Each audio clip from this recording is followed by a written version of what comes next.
Radio की कड़कड़ाहट के बीच एक लोकगीत की मधुर धुनें पूजा के छोटे धूप भरे रसोई घर में गूंज उठी। यह साल 1996 था। पूजा उत्तर प्रदेश के एक छोटे से गांव में अपने ससुराल वालों के साथ रहती थी। 22 वर्ष की युवा महिला पूजा सब्जी के बर्तनों को हिलाते हुए गीत के साथ गुनगुना रही थी। उसके चेहरे पर चूल्हे की गर्माहट और अपने पति की वापसी की उम्मीद से चमक थी। वह अपने ससुर के लिए खाना बना रही थी। ससुर बीमार थे और उन्हें उनके गांव के पास एक कस्बे के सरकारी अस्पताल में भर्ती कराया गया था। उसका गांव सादगी का एक स्वर्ग था, जहां की शांति को कभी कभी रेडियो की कड़कड़ाहट या बच्चों की दूर से आती हंसी भंग कर देती थी। आज हालांकि गीत अचानक रुक गया और उसकी जगह समाचार वाचक की सख्त आवाज ने ले ली। जैसे ही समाचार वाचक ने समाचार शुरू किए, पूजा ने रेडियो को बंद कर दिया, क्योंकि उसे समाचार बिल्कुल पसंद नहीं थे। पूजा ने अपनी रसोई में ही कथक आजमाना शुरू कर दिया। वह अंदर से कलाकार थी। उसे गाना और नृत्य करना पसंद था। जब वह अपने माता पिता के साथ रहती थी तो वह अपने गांव के एक कथक शिक्षक के घर साफ सफाई के लिए जाती थी और वहां उन्होंने शिक्षक और उनके छात्राओं को देखकर थोड़ा बहुत कथक सीखा। दरवाजे पर दस्तक ने उसे उसकी कथक से बाहर खींच लिया। उसने दरवाजा खोला तो बाहर एक डाकिया खड़ा था, जिसका चेहरा अनगिनत यात्राओं की थकान से झुर्रियों भरा हुआ था। उसने पूजा को एक पत्र दिया, उसके पति की ओर से आशा का एक संक्षिप्त लेकिन मार्मिक संदेश। पूजा पढ़ने और लिखने में असमर्थ थी। पूजा के पढ़ने और लिखने में असमर्थता ने उसे दूसरों पर निर्भर बना दिया था। उसने जल्दी से एक मित्र को ढूंढा और उससे पत्र पढ़ने के लिए अनुरोध किया। उसकी मित्र की आवाज कांप रही थी जब उसने पढ़ना शुरू किया, क्योंकि उस दोस्त ने रेडियो पर जम्मू कश्मीर में हुई उस झड़प के बारे में सुना था, जिसमें दुश्मनों के नियंत्रण वाली एक महत्वपूर्ण सामरिक चौकी पर कब्जा करते समय सैनिकों की एक इकाई शहीद हो गई। केवल एक सैनिक जीवित हो सकता है, लेकिन वह लापता है। पूजा की दोस्त ने उससे पूछा, क्या तुमने खबर सुनी? पूजा ने पूछा, कौन सी खबर? उसकी दोस्त ने उसे जवाब दिया, जम्मू कश्मीर में सैनिकों के शहीद होने की खबर है। पूजा ने जवाब दिया, यह एक दुखद खबर है। मुझे उन सैनिकों के परिवारों के लिए दुख है, लेकिन अगर आप विक्रम के बारे में चिंतित हैं तो चिंता ना करें। वह जम्मू कश्मीर में नहीं है, वह राजस्थान सीमा पर ड्यूटी पर हैं। पूजा की दोस्त ने जवाब दिया, ओह मुझे पता नहीं था, मैं बिना वजह ही परेशान हो रही थी। पूजा की सहेली पत्र पढ़ने लगी। पत्र में लिखा था, जब मैं रात की शांति में यहाँ बैठा हूँ, रेगिस्तान से आने वाली ठंडी हवा मेरे चेहरे को छू रही है। मेरे विचार अनिवार्य रूप से तुम्हारी ओर और हमारे घर की गर्मी की ओर मुड़ जाते हैं। राजस्थान में यहाँ के दिन लंबे और चुनौतीपूर्ण हैं, लेकिन तुम्हारे बारे में सोचकर मुझे हौसला मिलता है। पत्र में विक्रम का पूजा के प्रति प्रेम, उसके घर लौटने की लालसा और राष्ट्र सेवा के प्रति समर्पण का वर्णन था। पत्र में आगे लिखा था कि उन्होंने छुट्टी के लिए आवेदन किया है। पूजा को विक्रम की छुट्टी मंजूर होने की बात सुनकर राहत मिली। उसके शीघ्र घर लौटने की संभावना ने उसे खुशी से भर दिया। विक्रम ने यह भी लिखा कि वह पत्र से दौड़ जीत जाएगा। वह इस पत्र से पहले घर पहुंच जाएगा।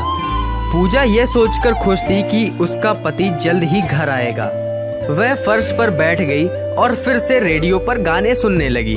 वह उस समय के बारे में सोच रही थी जब चंद्रमा पूरा दिखाई देता था और वह और विक्रम रात को छत पर सोते थे और खूब सारी बातें किया करते थे। यही सोचते सोचते वह सो गई।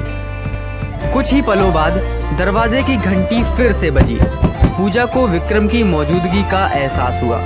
दरवाजे की दूसरी ओर से फुसफुसाहट की आवाजें सुनाई दे रही थीं। पूजा समझ गई कि यह विक्रम के दोस्त ही हैं जो उसे घर ले आए हैं, क्योंकि उसके दोस्त हर बार ऐसा किया करते थे।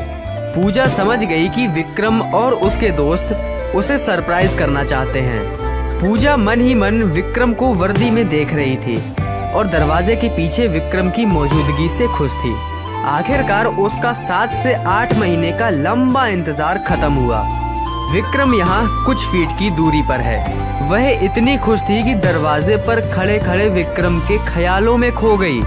कुछ सेकंड बाद कोई फिर से बाहर से दरवाजा खटखटाता है। पूजा विक्रम के सपनों से बाहर आती है और दरवाजा खोलने के लिए तैयार होती है। वह विक्रम की उपस्थिति से अभिभूत थी। पूजा का दिल उत्साह से धड़कने लगा। उसने मुस्कुराते हुए दरवाजा खोला और कहा, तुम्हारा दोस्त पत्र से हार गया। आपके मित्र के आने से पहले पत्र ही आ गया। लेकिन उसने विक्रम के दोस्तों के गंभीर चेहरे देखे। उनकी आंखें आंसुओं से भरी हुई थीं। भ्रम और भय ने उसे घेर लिया। जब उसने पूछा कि क्या हुआ है, बाहर खड़े सभी लोगों की आंखों में आंसू लाने लगे। पूजा समझ गई कि उसके ससुर को कुछ हो गया है। वह चिल्लाने लगी और अपनी सास को बुलाने लगी। उसकी सास डरी हुई बाहर आई और पूछा कि क्या हुआ। तो पूजा ने बताया कि पापा को कुछ हो गया है। उसकी माँ ने लोगों से पूछा कि विक्रम के पिता को क्या हुआ। लोगों ने कुछ नहीं कहा और रास्ता बनाने लगे। उन्होंने अर्थी को सामने लाने के लिए रास्ता बनाया। लोगों के हटने के बाद पूजा ने देखा कि उसके पिता का शव एक ताबूत में रखा हुआ है और 4 सैनिक उसे लेकर आ रहे हैं। पूजा और उसकी सास असमंजस में थी कि सैनिक यहाँ क्यों हैं। वहाँ खड़े विक्रम के दोस्त रोने लगे। इससे पूजा अपना आपा खो बैठी और उस पर चिल्लाई, तुम लोग क्यों रो रहे हो? पिताजी बूढ़े और बीमार थे, संघर्ष कर रहे थे। भगवान ने उनकी मदद की और संघर्ष से मुक्ति दिलाई। पूजा संभावनाओं के बारे में सोचकर पागल हो रही थी। पूजा जिस सबसे बड़े डर के बारे में सोच रही थी उसे मानने के लिए तैयार नहीं हो रही थी। जब पूजा की सास ताबूत को खोलने वाली थी तो पूजा ने देखा कि उसके ससुर व्हील चेयर पर रोते हुए ताबूत की ओर आ रहे हैं। जैसे ही पूजा ने अपने ससुर को व्हील चेयर पर देखा तो वह फर्श पर गिर पड़ी। उसे पता चल गया कि ताबूत में विक्रम ही है। उसकी सास ने ताबूत खोलकर पुष्टि की कि ताबूत में विक्रम है। पूजा का काला सपना हकीकत में बदल गया। घर में मातम छा गया। सास ससुर और पूजा पागलों की तरह रोने लगे।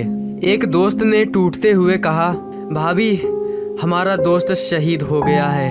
पूजा की दुनिया बिखर गई। उसका पति, उसके जीवन का प्यार अब नहीं रहा। उसकी चीखें गांव में गूंज उठी जब सैनिक विक्रम की अंतिम यात्रा की तैयारी करने लगे। पूजा बेहोश हो गई। उसके दुख का भार असहनीय था। जब वह अंततः होश में आई, एक सैनिक ने उसे एक और पत्र थमाया जिसने धीरे से बताया कि यह विक्रम का है। कांपते हाथों से पूजा ने विक्रम के एक दोस्त से उसे जोर से पढ़ने को कहा। पत्र में विक्रम ने लिखा, मुझे आपको यह लिखने या बताने का समय नहीं मिला कि मैं एक मिशन में हिस्सा लेने के लिए जम्मू कश्मीर जा रहा हूँ। उस मिशन पर जाने वाली यूनिट के एक रेडियो मैन का एक्सीडेंट हो गया है, इसीलिए मुझे उस रेडियो मैन के स्थान पर भेजा गया है। यह बहुत गर्व की बात है कि मैं अपने देश के कुछ काम आया। पत्र विक्रम के पूजा के प्रति प्रेम और उनके साथ बिताए जीवन की यादों से भरा हुआ था। इसमें उसकी पूजा के साथ होने की लालसा, उसके परिवार की खाने की यादें और अपने साथियों पर गर्व का विवरण था।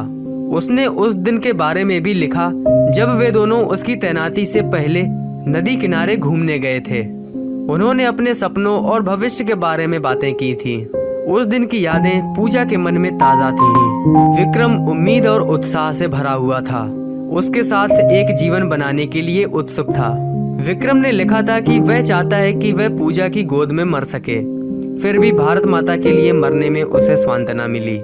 लेकिन सबसे कठिन अंतिम खुलासा था जब उसने बताया कि उसने एक घायल साथी को पोस्ट के पास एक गड्ढे में छिपा दिया है और अधिकारियों से आग्रह किया कि उसे खोजा जाए। यह खुलासा गतिविधियों की हलचल पैदा कर गया। सैनिकों ने लापता साथी के बारे में सुनते ही जानकारी को कश्मीर में तैनात खोजी टीमों तक पहुंचाया। विक्रम की अंतिम इच्छा से प्रेरित होकर लापता सैनिक की खोज फिर से शुरू हो गई। लेकिन पूजा के लिए दुख सब कुछ निगलने वाला था। अपने नुकसान की विशालता से अभिभूत होकर वह निराशा में डूब गई। उसकी आत्मा उसके दुख के भार तले टूट गई। पूजा दुखी होकर उठी और कथक करने लगी। पागलों की तरह कथक करते करते वह अपने घर में चली गई और अपना शरीर त्याग दिया। यह देखकर विक्रम के माता पिता का दुख और भी बढ़ गया। गम में पूजा की भी मौत हो गई।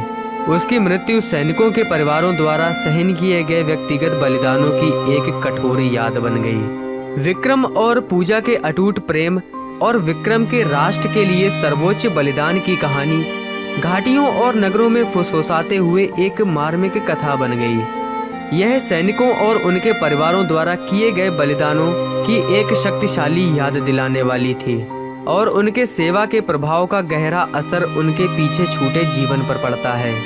विक्रम और पूजा की कहानी केवल एक सैनिक के कर्तव्य की श्रद्धांजलि नहीं थी, बल्कि उस प्रेम को सम्मान देती थी जो उनके साहस को प्रेरित करता है और उन परिवारों को जो उनके बलिदान का भारी मूल्य चुकाते हैं।